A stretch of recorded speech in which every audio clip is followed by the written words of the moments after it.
Hey, how's it going? Pretty good. How are you? I'm doing great. Thank you for taking the time to do this interview. Yeah, no problem. Well, awesome. Well, of course, we're here to talk about the brand new album from Ghostbath, Star Mourner, which I just got to listen to starting last week, and I absolutely love what's going on with this album. Oh, thanks, man. Oh, not a problem. I mean, I've been a fan since Funeral, and I've been so excited to see the growth of the band, and you can definitely hear with Star Mourner, especially in the musical sense, that the band has really grown since that time. Thanks, man. I appreciate it. I think that's a good direction to go. Grow. So what went into the songwriting for Star Mourner? Well, I guess, believe it or not, I wrote it the exact same way I did Moon Lover and Funeral and the EP. I just, as soon as I was done recording Moon Lover, I'm one of those people who are always looking to, like, the next thing. Like, as soon as I'm done with it, I'm like, okay, this record's finished. What else can I do? I think I'm kind of a workaholic, so I got right to work on Star Mourner. This was in 2015? No, 2014.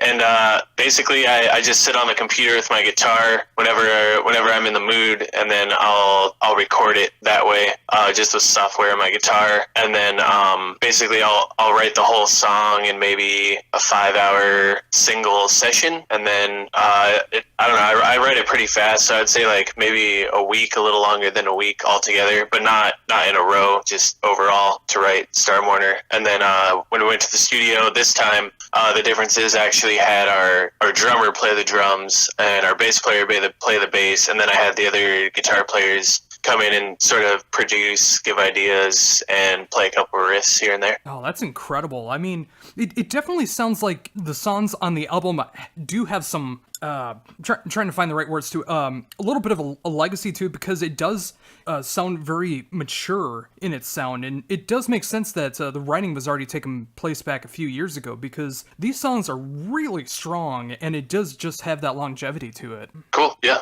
Thanks. So when you finally got the other members of the band to be recording for the album, how much of a difference was that for you in regards to previous recordings? I mean, originally I wanted this band to be a full band, but I mean, even with the EP, I wrote it myself, and then the band kind of quit, so I've been by myself this whole time. And so I've gotten used to having control of every little part, and I really forced myself to allow, especially our drummer, to kind of give his own take on things and try new ideas with the parts that I wrote. I still kind of kept very tight control on guitars. That's like my main instrument. So yeah, I don't know. I think overall it was just kind of a stepping stone, because I think with the next album it's going to be written by everyone instead of just me. And so this album was kind of in between. It was written by mostly me, but some of the other guys helped, and then I think it'll help me slowly give up control. I mean, I want to do that just so every album doesn't sound the same, because I think if I continue to write just me, it's gonna get a little repetitive. Was there any particular moments on the album where it kind of showcases what the other members of the band brought to the fold? Yeah, I mean, let's see, what was that song? I think on Celestial, for sure, that was one where both the bass player and the guitarist and the drummer all sort of added things and changed things up, especially the latter half of the song. And even in like producing, they had certain parts louder than I would have had, and I don't know, I think it turned out pretty well. So I'd say Celestial is probably the biggest one. Yeah, I was gonna ask if that was gonna be one of them as well, because I noticed that specifically what you're talking about. Like, it was just different enough in Ghostbath where I knew that there was a bit of a difference, but it still has that core sound to it. Yeah, exactly. Since like I basically wrote the bass song of that, but then like there's like a harmony guitar riff going on during my riff that I didn't write, and then a lot of the drums he sort of changed up from what I had. So I think it turned out definitely differently than if I would have done it myself. And speaking of really getting the other members of the band going, and with the next album having them more a part of the writing process, how is it in a live setting being able to really start to gel with these guys? Yeah, I mean, we just played our first show last year in July, so I think we're still fairly new with the whole live thing. We've had 3 tours. Well, okay, I guess 4 tours now. I think every show we just get tighter. It's interesting because you can't really tell the little incremental changes in you guys getting tight and us getting tighter until we started learning these new songs. And then when we were at practice, I could definitely notice a difference between us playing, let's say, Golden Number than us playing Thrones. When we played Golden Number, all of a sudden it's like, wow, we got really good at playing this material. And so I think it's just a matter of playing the songs over and over, playing more shows, and yeah, I definitely think we're getting tighter as a band as we go. Yeah, and that definitely shows the longevity of a band too, because there's some bands that are just able to like gel immediately, but they never really rise as a band. But when you get tighter as a band, when you get thrown in these situations, whether you're getting to do a headlining tour or you're doing support acts or whatever the case is, the more that you start to grow, the more the band starts to grow. Yeah, definitely, I agree. And like I really saw that we could really gel and figure things out when sometime like last year, I can remember some specific times where our equipment wouldn't work because of like the power difference and power surges or whatever, because they have different power in Europe than they do here. We didn't really prepare too well for that. So sometimes like we usually play with a click and like samples in our ears, and for more than a few shows we just didn't have any of that, and we were still able to play all the songs and just look at each other, nod, figure things out. And I think that that's what I really noticed. We were starting to gel together. And with that, how does it feel to be able to do that amount of touring since last year, and 2 amazing sounding tours coming up with Astronoid here in North America and then heading over to Europe as well?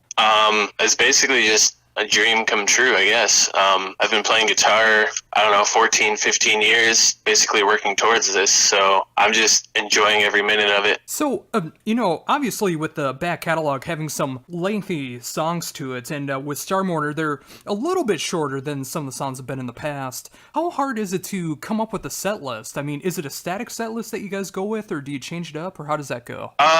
It's a little tough. It depends, like, especially for opening slots, because when we have a 9-minute song, that's our our biggest song that we pretty much have to play. That's a third of the set list right there. I don't know, I think as we continue, we just add songs. And then certain shows, I'll go up to the guys and say, hey, we should play this one tonight, or we should not play this song for whatever reason. And I think we have like a set list for any given tour, but we also have extra songs here and there that we like to change out sometimes. And with Golden Number taking off the way that it did with the last album, do you still have the same appreciation for the song, or is it getting old to you, or are you enjoying it now more because more people are coming out to see you guys? If you're talking as far as live, yeah, I mean, it's a really fun song to play live. Just the music itself is fun, but also just you can tell everyone really gets into it when we start playing that song, because I think a lot more people know it. So yeah, I don't know. I just also the fact, like I mentioned before, that we've gotten a lot tighter on it. So it's just, yeah, I still enjoy it. Yeah, and it's just an amazing thing to see in this style of music, having such a longer song taking off the way that it has, and just getting so much notoriety. I mean, getting it signed to Nuclear Blast and being able to re-release the album in an even wider range, and getting all these amazing tours. I mean, it's so strange to see it in this kind of setting, but it's so refreshing to see the style of music that you guys are playing hitting all these great audiences. Yeah, I mean, I don't know, I don't write with trying to do any specific style. I think it's just me trying to do sort of a black metal, but with my like past influences and just, I guess, my personality and the way I write. It just turned out this way. So to me, it's not unique. It's what I know, but I definitely could see what you're saying with, like, especially the vocals, I guess. And, and speaking of that, I mean, with the vocal styling, I mean, is there like any different approaches that you try to go with it when like a new song idea comes to mind, or how do you go about that? I think each album I sort of have a different way of going about it. So for Moonlover, it was more of a Sigur Rós type, just using my voice. as an instrument and not saying any words in that album. And then for Star Mourner, it was more of making sure I had contrast in the right places. And I do have lyrics in this one. They're actually the spoken dialogue in the stories that I wrote for each track. And so in Star Mourner, in my head and the way I wrote it, the vocals are supposed to be the person listening or myself, and then since the album is very joyful and happy, that's all happening around this person. And I don't remember which parable it was, but there's the part in the story where the character like rose all the way to heaven, and he's floating there in the middle, and all these angels are around him worshiping and singing and having a great time, and he's kind of sitting in the middle, and he like feels alone. He's like the only human there. So that's kind of the idea behind the vocals for the new one. Oh, that is so cool, and it's cool to see that musically going on as well. I mean, just being able to capture the story and the parables that are going along with it, because with Star Mourner, when people finally get the chance to pick it up in April through Nuclear Blast, and they really start to digest everything that's going on, especially if they just know the material from Moonlover or Funeral, they'll definitely hear musically so many changes, and like you said, a lot more happy stuff that's going on with it musically, but then also having it more divulged with character development in the stories. Yeah, I definitely didn't want to write just another Moonlovers, so I hope I figured that out. Oh, absolutely. I mean, not saying it's good or bad, but there is such a contrast between the two albums that it has its own distinction to it. And I think that really is what makes a band stand out, when they can have their core sound, but they can change so much between albums. And you guys are definitely doing that. Yeah, that was the basic idea when I came up with like the Trilogy idea. So I wanted to keep certain things the same so that you could tell it was the same band, but have it different enough to where you wouldn't get bored if you wanted to listen to all three albums, I guess. Oh, absolutely. So, with it in mind, with the other guys in the band starting to contribute more, has the songwriting for that began yet, or are you guys just focusing on touring before you start writing? Yeah, we haven't. I mean, I have the concepts in my head. I've been kind of thinking about it, but that's as far as the writing has gone. We've just been touring and working on practicing and all that kind of thing. So none of the next album's written yet. Ah, cool. Well, it's also good to be able to take that time and really do some great proper promotion for Star Mourner, because I definitely think it's going to be one of my favorite albums of 2017, and it definitely deserves that push, whether it's from touring or from people like me trying to get the name out there, or whatever the case is with the right singles. I mean, just this album deserves that kind of promotion, and I'm glad to see that you guys are able to do that. Thanks, man. I appreciate it. Oh, not a problem. So, of course, there is some more touring that's going on, but is there any other plans that are going on this year? I mean, you're saying other than all the tours? Besides what's been announced so far, like the upcoming tour with Astronoid, and then heading over to Europe. Some people may not be aware of that listening to this now, but was there any other plans that were going on after that? I mean, we're always working on more stuff. We're going to tour after we get back in. I think we're in Europe May 7th through June 26th. So we're trying, July, August. We're just trying to tour as much as possible. Also, we're licensing the record in Japan, so I would love to go tour over there too.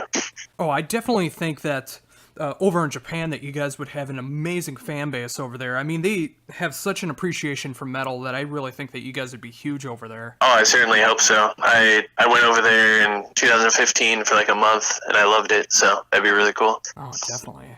So, again, with like all the touring that's happened within the last year alone, what have you learned personally when it comes to doing these 4 tours so far and then upcoming touring? What have you learned on the road? A ton. I mean, I'm no stranger to touring. I've been touring since I was like 16, 17 years old, but this is like a different level, I guess you could say. I've figured out how to, advance shows, do contracts, basically tour manage, because that's what I've been doing on all these tours so far. And then, I don't know. There's just a lot. I'm not even going to bring up Europe because there's so much much I learned going over there with like Black Dahlia Murder and Dying Fetus. I guess I've learned like bands who like really big bands who have a big following are usually really great guys and really nice. And that is very refreshing to hear because, you know, with metal having such a great underground presence, especially the more popularity that you have and what you can do behind your instrument, it used to be that you have such an ego that goes behind with it. But I think over the years that musicians have really become really humble and really appreciative of everyone that wants to enjoy their music. Yeah, you know, I think bands that have gotten to a certain level of popularity or a certain level of success basically lose that kind of ego because they're comfortable where they are. But I think bands who are trying to get there sometimes can have an ego, and because they're basically competition at that point, you know, to try to get somewhere with their music. At least that's what I've noticed. Yeah. And, you know, again, you know, with the rising popularity of Ghostbath and, you know, getting signed to Nuclear Blast, I mean, like, Nuclear Blast isn't really known for going into more of the black metal side of things. I mean, they obviously do, of course, but how did it feel to get an offer from Nuclear Blast? It felt great. Monty called me a bunch when we were negotiating it. The negotiations took, I want to say at least a year. So, like, I felt like it would never happen. Because, you know, back and forth. All right. I never thought it would take that long. But I don't know. Just it's still a little bit surreal even today. Like looking at the other bands on the roster who were all bands that like I looked up to growing up, listened to, stuff like that. So I don't know. I just gotta remind myself sometimes not to take it for granted and just I don't know, enjoy it, I guess. Yeah, absolutely. I mean, you never know what can happen in this business, but the fact that you guys are so fortunate to have this kind of backing, being able to tour, and now worldwide starting to, with the upcoming touring in Europe, and hopefully more around the world as opportunities come up, and of course being able to help promote Star Mourner. I mean, the fact that you guys are living in the now and, you know, focusing on the things as they come up. I mean, you guys are definitely having the right approach behind it. And I'm just so happy to see this happening because, you know, this is such a great style of music. You guys have created some amazing music so far. I mean, you personally have created some of my favorite music so far that I've heard in recent times. And I can't wait to see what you guys are going to be doing in the future. Oh, well, thanks, man. Oh, absolutely no problem. And I can't thank you enough for taking the time to do this interview. I've been listening to Star Mourner at least 2-3 times a day since I've gotten the album last week, and I just can't get enough of it. And I know it's going to be on my best of at the end of the year. And it's great to have you as my 300th interview that I've done being able to promote bands. And it's great that it could be a band like Ghostbath because you guys deserve all the recognition that you're getting. And I hope that this interview will also help with that. Cool, man. Appreciate the help. It was a cool interview, for sure.